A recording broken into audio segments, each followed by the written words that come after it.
Ciao, I'm Enzo. I'm Celia, This is our channel where we show you how life is in Lucca.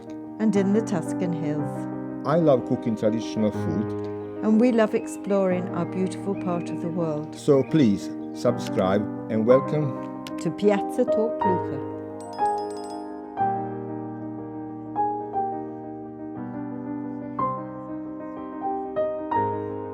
Ciao a tutti.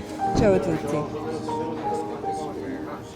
Well, this week is the biggest week in the calendar of Lucca, of the year, with the biggest event of the year, which has nothing to do with tourism. It's been going on for 1200 years. Yes. So, and it's about the veneration of the people of Lucca of the Volto Santo. The Holy Face. So, what we're going to do today, we have done, this celebration is called the Luminara, and it takes place on the 13th of September. So we have done last year clips from the procession in which I often take part, or we often take part, except last year Enzo was filming and I was walking with our village. And so it's a very important day, and we thought it would be good to do it before and follow the route and give you a few suggestions if you're here of where to stand. And if you're not here, you can put this together with the other video and get a real idea of what this is about and how it works. Now, the sculpture is in the Duomo, and this year it's a little bit different. The procession always goes from San Frediano to the cathedral and follows the same route, and it will do that this year. But the difference is that the sculpture is being restored. So instead of being in its chapel, which was built in the 15th century, I think, Yes. by Civitali. Matteo Civitali, the great sculpture from Lucca. It's in a special section, and it's lying prostrate on Bench or something. no, what do you call them? Oh dear, there's Trestles. Trestles, that's Trestles. the word. On trestles. So you look at it at a completely different angle, and it's interesting because it's just been carbon dated, and it's probably 8th century. Yes, because there is a story about it. That there are some doubts about the origin of the statue. It is probably later than we ever thought. And some legends say that the statue was actually burned by some overzealous pilgrims in the 12th or 13th century. So the Istituto di Fisico, which is a very respectable institution that studies physics in Italy, carbon dated the statue, and it seems that it goes back to the 8th century. And also they carbon dated the canvas. There's some fabric around the statue there, and it is at the same time. So it proves that the statue is much older than we ever thought. But it doesn't quite fit with the whole story about Nicodemus, who was a contemporary of Christ and who was supposedly the sculptor. So let's go back to the original legend. And to do that, we go inside the church of San Frediano, where there's a fresco that tells you the story. So why does the procession start in San Frediano and finish in the cathedral, San Martino? Well, the legend goes that Nicodemus fell asleep after completing almost the entire sculpture except for the face. And of course, Nicodemus defended Jesus at his trial and supposedly also anointed his body. He carved the statue from cypress wood. He fell asleep and then woke up the next morning, and the face was miraculously done. The sculpture was then discovered by a bishop called Galfredo, and in a vision, he was instructed to load this on a boat. This boat drifted and landed in the Tuscan port of Luni, which is a bit further north Yes. from Lucca, in an area that's now called Lunigiana. The locals tried to pull the vessel ashore, but every time the vessel pulled back into the sea, until the bishop of the time in Lucca had a vision and went to Luni, and the boat came to him.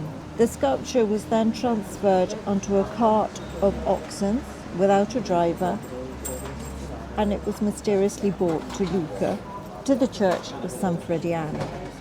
However, the sculpture mysteriously repositioned itself in the Duomo.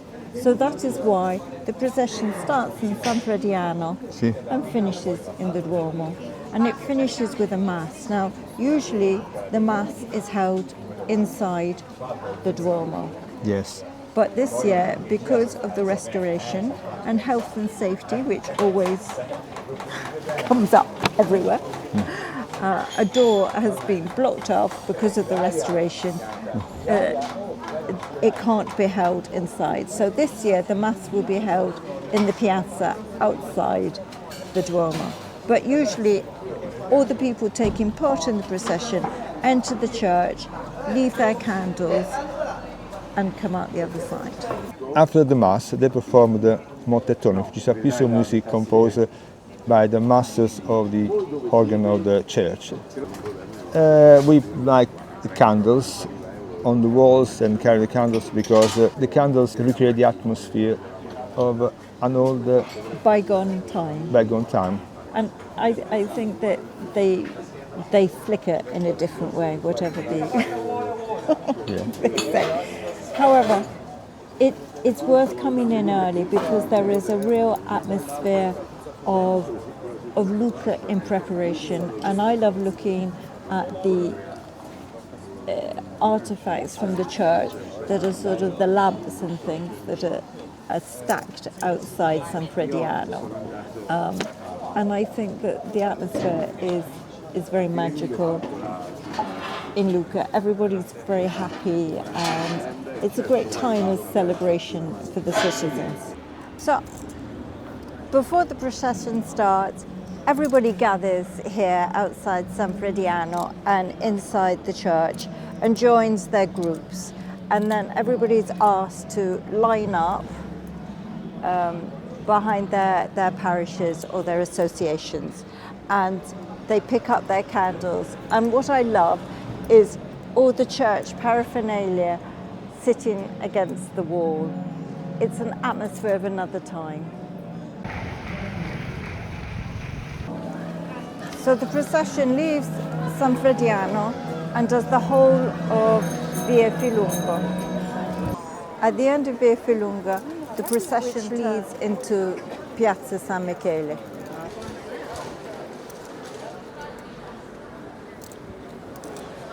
At the end of Piazza San Michele, the procession turns left into Via Vittorio Veneto, that then leads into Piazza Grande, or if you look on the map, it's called Piazza Napoleone. So these are the holders that are all made by craftsmen, foundries, especially to hold the candles. And the real candles go in little glass containers. Piazza Grande is actually quite a good place to watch the procession. And in Via Filunga, some people do try to cross the procession, but it's rather frowned upon. So if you keep on the right side of Via Filunga, you can go down back streets and sort of catch up to if you want to follow the procession going along in different places. But here there tends to be fewer people, and then you can follow it round at the end of the procession towards the Duomo. Also, it should be said that the procession is very, very long, and the first one is literally parishes, so perhaps not so interesting from a tourist point of view. And at the end you have the crossbows and the princesses, and then the end of the evening the finale at midnight after everything is finished of fireworks, which you can see from the walls.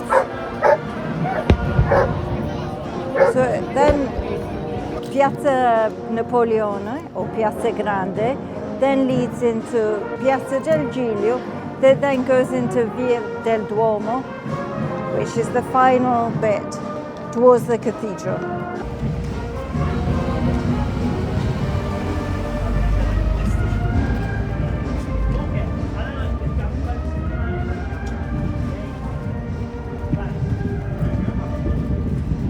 So this is where the procession ends. And again, people put the church paraphernalia against the walls and talk and meet.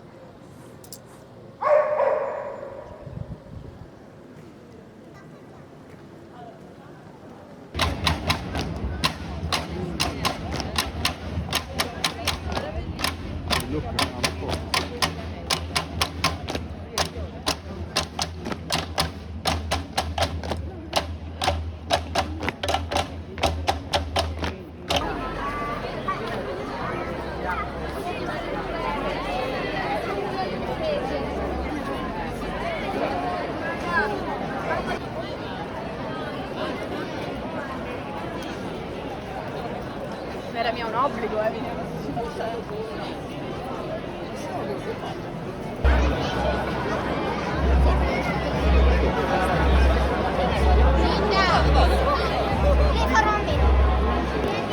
Dai, non ce la basta.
Thank you for watching.